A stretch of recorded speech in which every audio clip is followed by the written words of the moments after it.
തൃശൂർ പൂരം വെടിക്കെട്ടില്ലാതെ നടത്തും. വെടിക്കെട്ട് സാമഗ്രികൾ നിർമ്മിക്കുന്നതിനിടെ മുണ്ടത്തിക്കോട്ടുണ്ടായ ദാരുണമായ അപകടത്തെ തുടർന്ന് ഇത്തവണത്തെ തൃശൂർ പൂരം വെടിക്കെട്ടില്ലാതെ നടത്താൻ അധികൃതരുടെ തീരുമാനം. പൂരപ്രേമികളെ ആവേശത്തിലാഴ്ത്തുന്ന പ്രധാന ആകർഷണമായ വെടിക്കെട്ടും കുടമാറ്റത്തിന്റെ വർണ്ണപ്പൊലിമയും ഇത്തവണ ഉണ്ടാകില്ല. ജില്ലാ കളക്ടറുടെ അധ്യക്ഷതയിൽ തിരുവമ്പാടി പാറമേക്കാവ് ദേവസ്വം പ്രതിനിധികളുമായി നടത്തിയ ചർച്ചയിലാണ് ദുരന്തത്തിന്റെ പശ്ചാത്തലത്തിൽ ആഘോഷങ്ങൾ പരിമിതപ്പെടുത്താൻ ധാരണയായത്.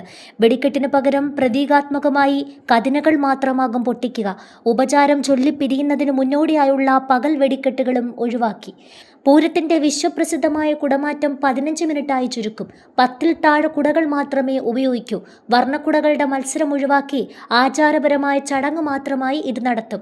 അതേസമയം പൂരത്തിന്റെ പ്രൗഢി നിലനിർത്തുന്നതിനായി ഇരുവിഭാഗത്തു നിന്നുമായി 15 വീതം ആനകളെ അണിനിരത്തും.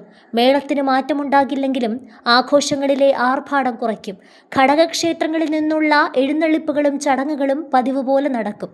തിരുവമ്പാടി വിഭാഗത്തിനായി വെടിക്കെട്ട് സാമഗ്രികൾ ഒരുക്കിയിരുന്ന മുണ്ടത്തിക്കോട്ടെ നിർമ്മാണശാലയിലുണ്ടായ സ്ഫോടനം നഗരത്തെ ഒന്നടങ്കം വേദനയിലാഴ്ത്തിയിരിക്കുകയാണ്.